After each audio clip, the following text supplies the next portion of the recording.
다시 사명을 주시다라는 제목으로 또 우리 어른 청중들을 향해서 귀한 메시지 전하도록 하겠습니다.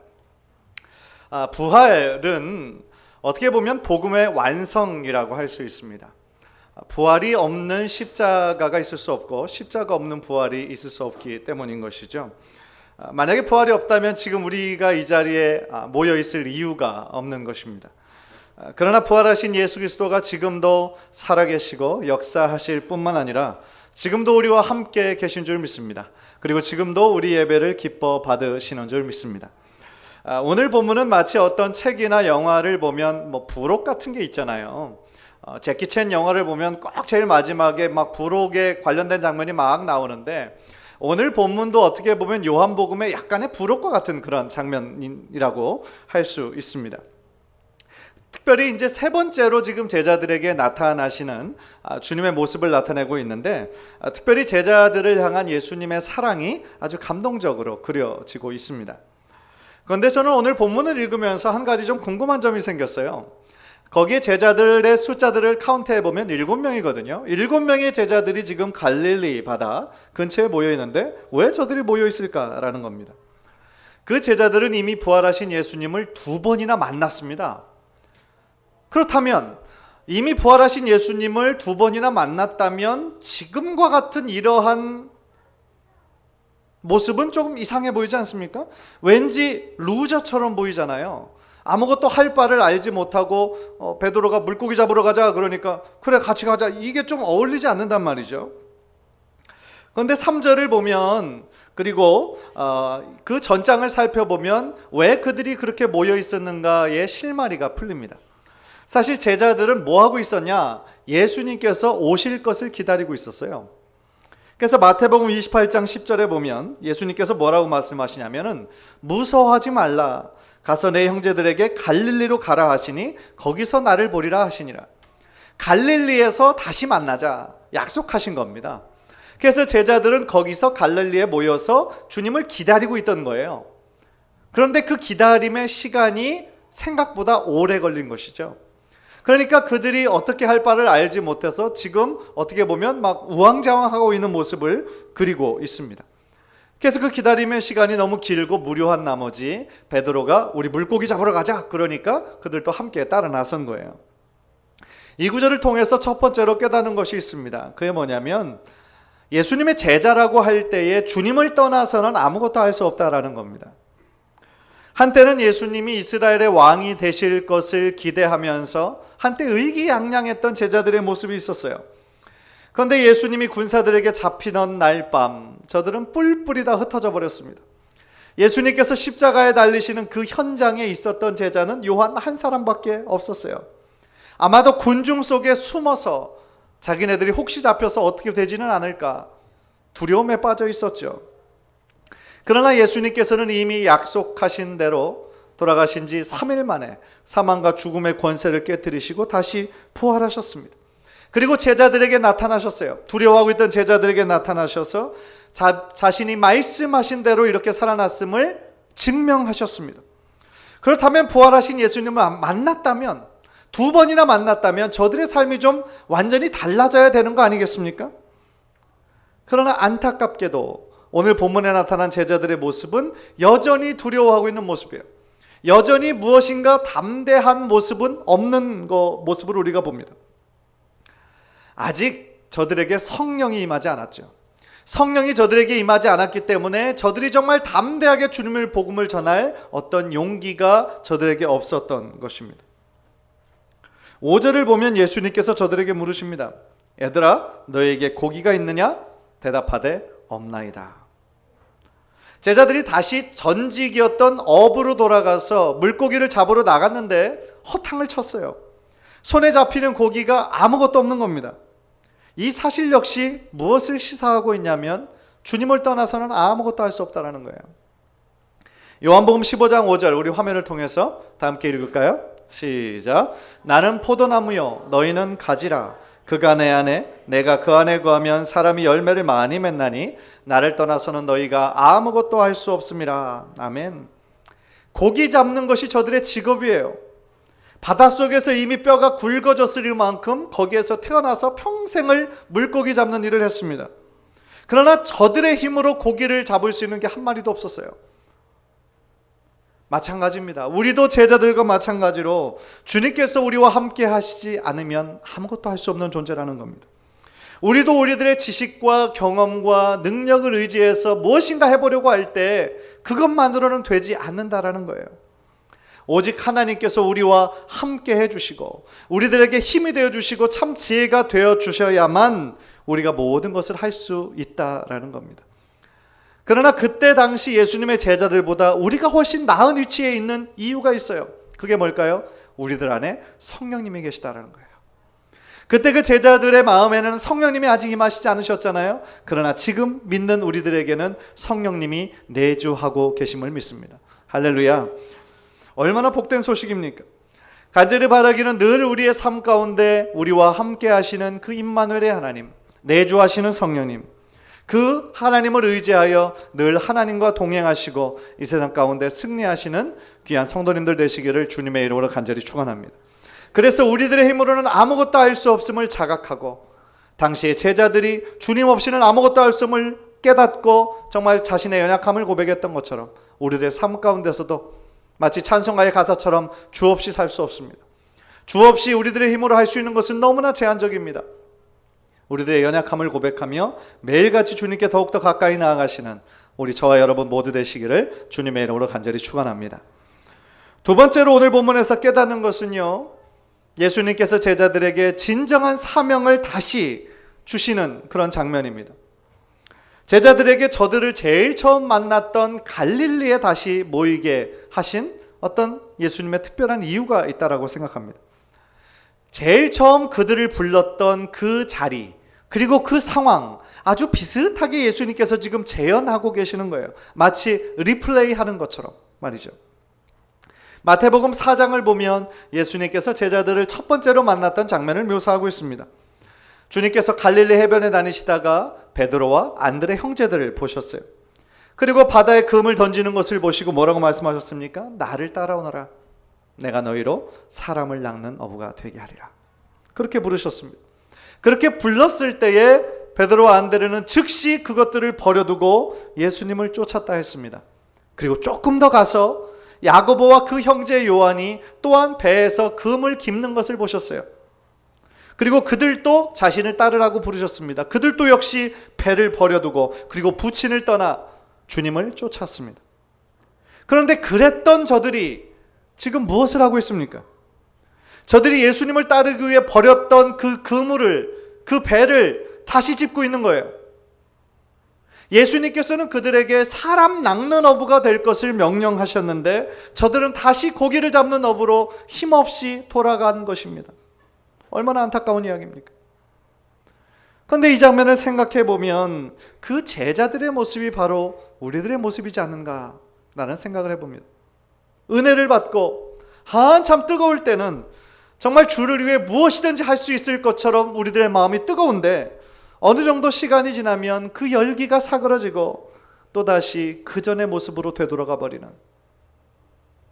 우리들의 마음에 탄성이 있지 않습니까? 마치 어떤 용수철처럼 막 잡아당겨져 있다가 다시 놓으면 제자리로 빠르게 돌아가 버리는 것처럼 우리들의 현재 신앙의 모습은 어떠냐는 거죠. 그런데 주님께서는 그 제자들, 다시 제자리로 돌아간 제자들을 보시고 다시 한번 그 부르심의 자리, 은혜의 자리, 다시 그들을 초대하시는 거예요. 그리고 그들에게 주셨던 첫 사명을 다시 주시는 거예요. 생각해보면 이것이 참 은혜라고 생각합니다. 하나님의 은혜를 너무나 쉽게 잊는 우리들의 연약함을 주님께서 너무나 잘 아시기 때문에 다시 한번 우리들을 하나님을 제일 처음 만났던 은혜의 자리, 은혜의 순간으로 우리를 초대하신다라는 것이죠. 그리고 그 장면을 통하여 다시 한번 우리들의 마음을 다시 한번 뜨겁게 하고 다시 한번 재헌신하는, 그리고 그러므로 말미암아 나를 계속하여 붙잡아 주시는 하나님의 은혜의 순간들이 있다라는 것입니다. 그래서 4절 6절 계속해서 읽어보면 주님께서는 제자들을 제일 처음 부르셨을 그때의 상황으로 재현합니다. 어떤 겁니까? 고기를 잡으려고 했지만 한 마리도 잡히지 않은 거예요. 그런데 예수님께서 그때 뭐라고 말씀하십니까? 그물을 배 오른편에 던져라. 똑같아요. 그 명령에 순종했을 때 제일 처음 어떻게 됐어요? 물고기가 얼마나 많이 잡혔는지 그 혼자만의 힘으로 안 돼서 주변에 있는 어부들 다 불러서 끌어당겼는데 그물이 찢어질 정도였다라고 그랬죠. 그런데 이때 똑같은 일이 벌어진 거예요. 그래서 그 피쉬가 몇 마리였다? 153마리라고까지 구체적으로까지 명시하고 있어요. 그런데 신기한 것은 뭐냐면 그때 그 똑같은 상황이 지금 리플레이 되고 있음에도 불구하고 이 명령하시는 분이 예수님인 줄 몰랐어요. 어떻게 그랬을까요? 그러기도 쉽지 않은데 말이죠. 그런데 그 이유는 잘은 모르겠지만 어쨌든 주님을 제일 많이 사랑하던 제자 누굴까요? 요한이에요. 요한이 주님이시다 라고 부릅니다. 아마 어떤 거에서 아마 눈치를 챘겠죠. 얼마나 기쁜 순간이겠어요? 부활하신 예수님, 약속해 주신 주님 다시 만나는 시간이잖아요. 요한의 주시다라는 음성을 듣자 언제나 행동이 빠른 사람 있잖아요. 누구였어요? 베드로가 제일 먼저 그냥 뛰어내렸어요. 요한처럼 베드로도 주님을 만나기를 참 사모하고 있었다라는 거죠. 이 사건을 통해서 다시 발견하는 것은 뭡니까? 바로 사명의 중요성이에요. 예수님께서 제자들에게 너희들은 고기만 잡으려고 태어난 인생들이 아니야. 그렇게 말씀하시는 거예요. 비록 예수님을 만나기 이전에 저들의 직업은 고기를 잡는 어부였어요. 물론 어부라는 직업이 선한 직업이라서 그런 것은 아니에요. 그러나 주님께서는 그들에게 뭐라고 말씀하셨습니까? 너희가 지금까지는 정말 고기를 잡는 어부였지만 이제부터는 사람을 낚는 어부가 될 거야. 주님께서 그렇게 비전을 선포하지 않습니까? 사람 낚는 어부 뭐예요? 복음을 전하는 사도들이 되어서 그들의 복음을 통해 수많은 잃어버린 영혼들이 주님께로 나오게 될 것임을 주님은 믿음으로 보셨고 선포하신 것이죠. 사람을 살려내는 사명. 얼마나 귀한 것입니까? 물고기 잡는 것하고 어떻게 비교를 하겠어요? 사람을 살리고 사람의 영혼을 구해내는 사명이 너무나 소중한 것이기 때문에 주님은 부활하신 이후 그 제일 처음 부르셨던 부르심의 현장에서 제자들을 다시 한번 큰 사명을 허락하시는 것입니다. 사랑하는 성도 여러분, 주님께서는 우리들 각자에게 주님의 사명을 주셨어요. 그 사명의 내용은 조금씩 다를 수 있습니다. 그러나 우리들 모두에게 공통으로 주신 사명이 한 가지 있어요. 그게 뭔지 아십니까? 예수님의 제자가 되는 겁니다. 주님께서 기뻐하시는 예수님의 제자의 삶을 걸어가는 것입니다. 그리고 제자로서 주님의 복음을 전하는 것입니다. 간절히 바라기는 우리들 각자 모두에게 주신 그 귀한 사명, 우리가 반드시 이루어야 하는 그 사명을 다시 한번 우리들의 마음속 깊이 품고 오늘 또 주어진 우리들의 삶의 현장에서 그 사명을 이루어드리기에 최선을 다하시는 저와 여러분 모두 되시기를 주님의 이름으로 간절히 축원합니다. 마지막 세 번째로 우리는 따뜻한 불과 아침을 준비하시는 그 사랑의 예수님의 모습을 발견하게 됩니다. 8절 9절을 살펴보니까 주님께서 기다리고 계시는데 어떻게 기다리고 계십니까? 숯불을 피워놓으세요. 그리고 그 위에 생선을 놓였고 또한 떡을 준비해 놓으셨어요. 그것은 뭐겠어요? 예수님께서 제자들을 위해 마련해 놓으신 사랑의 식탁이었습니다.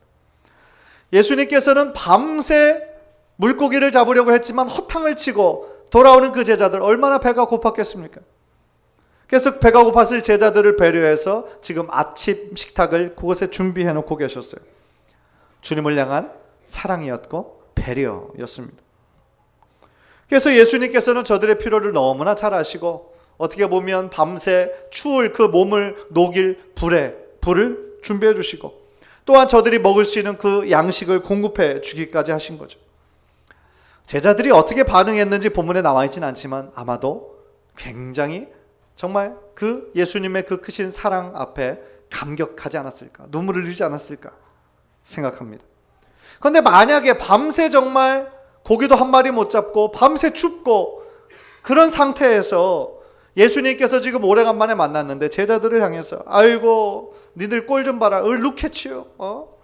내가 온다고 했잖아. 그러면 그냥 믿음으로 기다리고 있어야지. 지금 뭐 하고 있는 거야? 사람 낚는 어부가 되랬지. 너 언제 또 물고기 잡는 어부가 되라고 그랬어? 만약에 주님께서 책망하셨다라고 한다면 아마 제자들은 더 부끄럽고 더 죽고 싶었을 거예요. 아마. 너희들 수준이 이 정도밖에 안 되냐? 예수님은 그렇게 책망하지 않으셨어요. 예수님께서는 아무런 말씀도 없이 저들의 믿음 없음을 책망하지 않으시고 따뜻한 불과 음식으로 저들을 먹이시고 격려하십니다. 예수님의 그 세밀한 사랑은 마치 피워놓은 숯불보다 더 훈훈하게 제자들의 마음 가운데 다가갔을 것 같아요. 이처럼 우리가 믿는 하나님은 우리의 모든 영육간의 필요를 아시는 분이십니다. 그래서 주님께서는 제자들에게 주기도를 가르치실 때 일용할 양식을 주옵시고 그렇게 기도하게 하셨던 거예요. 하나님께서는 공중의 새를 때를 따라 먹이시고 또한 들의 백합화를 입히시는 분이십니다. 때를 따라 이 자연 만물도 하나님께서 먹이시고 입히시거든 하물며 하나님의 자녀된 우리를 때를 따라 먹이시고 입히시지 않겠습니까? 우리가 오해하지 말아야 할 것은 하나님은 우리들의 영적인 것만 케어하는 분이 아니시라는 거예요. 신앙은 다 영적인 거라고 생각해서 영적인 것만 우리가 강조하고 우리들의 육체적인 것은 하나도 안 중요해 라고 생각하면 그거 큰일 나는 거예요. 그렇지 않아요. 하나님은 우리들의 영적인 일뿐만 아니라 우리들의 육체적인 필요에도 상당히 민감하게 반응을 하시는 분이십니다. 만약에 영적인 일만 포커스하고 육체적인 일을 등한시한다면 그거는 당시 초대교회 당시 가장 성행했던 이단 뭡니까? 영주주의의 가르침과 똑같은 거죠. 하나님께서 원하시는 것은 우리들의 영혼만 잘 되는 것이 아니에요. 요한 3서에 나온 것처럼 우리들의 영혼도 잘 되고 우리들의 육체도 잘 되고 우리의 영육 간에 강건하기를 주님께서는 기뻐하시고 또한 원하신다라는 사실입니다. 왜 그래요? 육체와 영혼, 물론 사도 바울이 어떤 성경에서 구분해 놓기는 했지만 굳이 그것을 구분해 놓은 것이지 우리들의 육체와 영혼을 어떻게 구분할 수가 있겠습니까? 늘 함께 가는 거죠. 우리들의 육체가 아프고 힘들고 피곤하면 우리들의 영혼도 지장을 받게 돼 있어요. 우리들의 영혼이 정말 기쁘고 풍성하면 우리들의 육체도 함께 기쁘고 영향을 받는 거죠. 사랑하는 성도 여러분, 우리들 모두에게는 하나님의 부르심이 있고 또한 하나님의 사명이 있습니다. 하나님께서는 우리들의 삶이 주님을 정말 따르던 많은 무리들 중에 한 사람이 아니라 주님을 따르기 위해 자기의 십자가를 지고 대가를 지불하는 참 제자의 삶을 살기를 원하세요. 주님은 우리를 무리 중 한 사람으로 그저 그렇게 시시하게 부르지 않으셨어요. 주님을 진심으로 따르는 제자로 우리들을 부르신 줄 믿습니다. 따라서 오늘 본문에 나온 제자들의 모습처럼 때때로 주님 안 계신 것처럼 주님 멀리 계신 것처럼 그렇게 느껴질 때가 있을 거예요. 그러나 그렇게 느낄 때가 있다고 해서 다시 과거의 삶으로 주님을 만나기 전에 다시 그 육체의 삶으로 돌아가려고 하는 모습은 우리들 제자들에게는 전혀 어울리지 않는 모습이라는 것이죠. 주님을 따르는 데 있어서 우리의 나이, 우리의 환경 그다지 중요한 것이 아닙니다.